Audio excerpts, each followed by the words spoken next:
तो हेलो दोस्तों तेलुगु इंडस्ट्री की तरफ से एक थ्रिलर वेब सीरीज आई है हॉटस्टार पर, मिस्ट्री ऑफ मोक्सा आइलैंड के नाम से, जिसके सारे एपिसोड को देखकर मैंने खत्म कर लिया है। तो कैसी है ये सीरीज, आइए बात करते हैं। क्या ये सीरीज आपको एंटरटेन करती है, क्या ये सीरीज बिंज वॉच है, और क्या इस सीरीज के लिए अपना कीमती टाइम देना वर्थी है भी या नहीं। तो बिना टाइम वेस्ट किए शुरू करते हैं।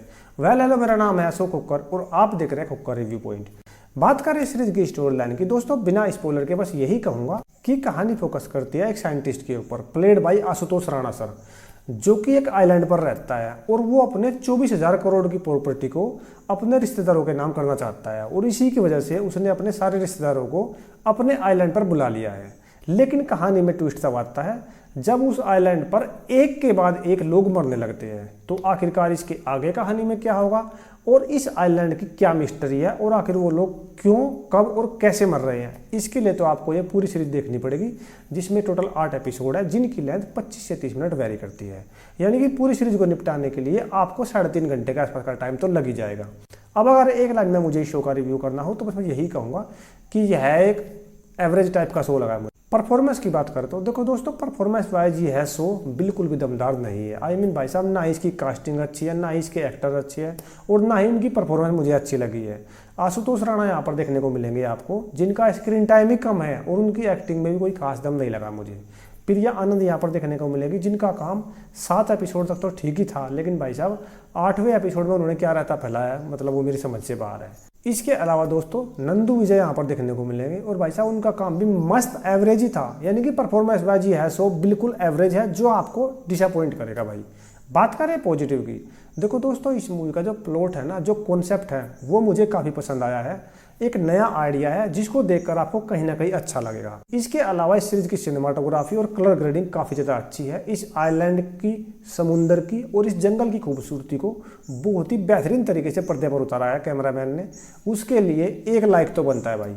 इसके अलावा दोस्तों इस सीरीज का बीजीएम और हिंदी डबिंग यहाँ पर ओके देखने को मिल जाएगा आपको। बात करें देखो दोस्तों, इस शो की जो कहानी है ना, जो प्लॉट है, वो तो अच्छा है, लेकिन भाई साहब इसका एग्जीक्यूशन एकदम पुअर है। आई मीन भाई साहब, जो इस आइलैंड का इन्वायरमेंट यहाँ पर दिखाया गया है ना, मतलब कि एक के बाद एक आदमी मर रहे हैं, जो उनकी डेप्थ होनी चाहिए, टेंशन होनी चाहिए, एक्साइटमेंट होना चाहिए, ट्रीटमेंट होना चाहिए, इंटेंसिटी होनी चाहिए, वो भाई साहब यहाँ पर पूरी तरीके से गायब थी। मतलब आपको एक टाइम पर आकर तो ये लगने लगेगा कि साला मैं कोई वेब सीरीज देख रहा हूँ या फिर बिग बॉस का शो चल रहा है यहाँ पर, जहाँ पर एक घर में सारे आदमी कैद हैं। इसके अलावा दोस्तों जो इस शो के कैरेक्टर डेवलपमेंट थे ना, वो बिल्कुल जीरो थे, उनके साथ आप इमोशनली बिल्कुल भी कनेक्ट नहीं हो पाओगे। इसके अलावा दोस्तों इस शो का जो स्क्रीन प्ले है ना, वो हद से ज़्यादा स्लो है भाई साहब। मतलब कि वो लोग पैसों के लिए अपने घर से ऐसे ही उठ के आ गए, उनकी बैक स्टोरी क्या थी, उनकी पुरानी लाइफ क्या थी, इसके बारे में कुछ भी बात यहाँ पर नहीं की गई है। इसके अलावा भाई साहब जो इस शो का प्रोडक्शन वर्क है ना, मतलब वो बिल्कुल पुअर है भाई। मतलब पैसा बिल्कुल भी खर्चा नहीं किया गया, हमें पता है यार। जो आशुतोष राणा सर को दिखाया गया है ना साइंटिस्ट के रूप में, उनका मेकअप साफ पता चल रहा है यार। इसके अलावा जो आदिमानव दिखाया गया है जंगल में, उसके माथे के ऊपर क्या रख रखा है, वो बिल्कुल क्लियर दिख रहा है यार, मेकअप हो रखा है, बिल्कुल फेक लग रहा है। तो यार मेरे ख्याल से इस शो के ऊपर थोड़ा बहुत पैसा खर्चा अगर और कर देते ना, तो यह एक बेहतरीन शो बन सकता था। इसके अलावा दोस्तों इस शो के जो सीजीआई इफेक्ट्स थे ना, वो भी एवरेज ही थे। और भाई साहब इस शो का जो क्लाइमैक्स है ना, उसको आप पहले ही प्रेडिक्ट कर लोगे, मुझे बताने की जरूरत ही नहीं पड़ेगी। और हाँ, इसके 2nd सीजन का हिंट भी यहाँ पर दिया गया है, जिसके लिए मैं 1% भी एक्साइटेड नहीं हूँ।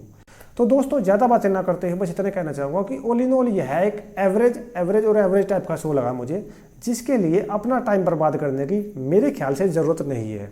रही बात पेरेंटल गाइडलाइन की, शो में कोई भी न्यूडिटी नहीं है। हाँ, 1-2 जगह किसिंग सीन आपको देखने को मिलेंगे, तो अगर उनसे प्रॉब्लम नहीं है तो आप इस शो को अपनी फैमिली के साथ भी झेल सकते हो। दोस्तों मेरी तरफ से इस शो को मिलेंगे आराम से 2.5 आउट ऑफ 5 स्टार। तो दोस्तों ये था मेरा रिव्यू इस शो के ऊपर। अगर आपको ये वीडियो थोड़ा सा भी अच्छा लगा हो तो प्लीज़ एक लाइक और सब्सक्राइब जरूर कर दो यार, आपका टाइम और पैसा दोनों बचा रहा हूँ भाई। तो आज के लिए बस इतना ही, मिलते हैं अगले वीडियो में, बाय।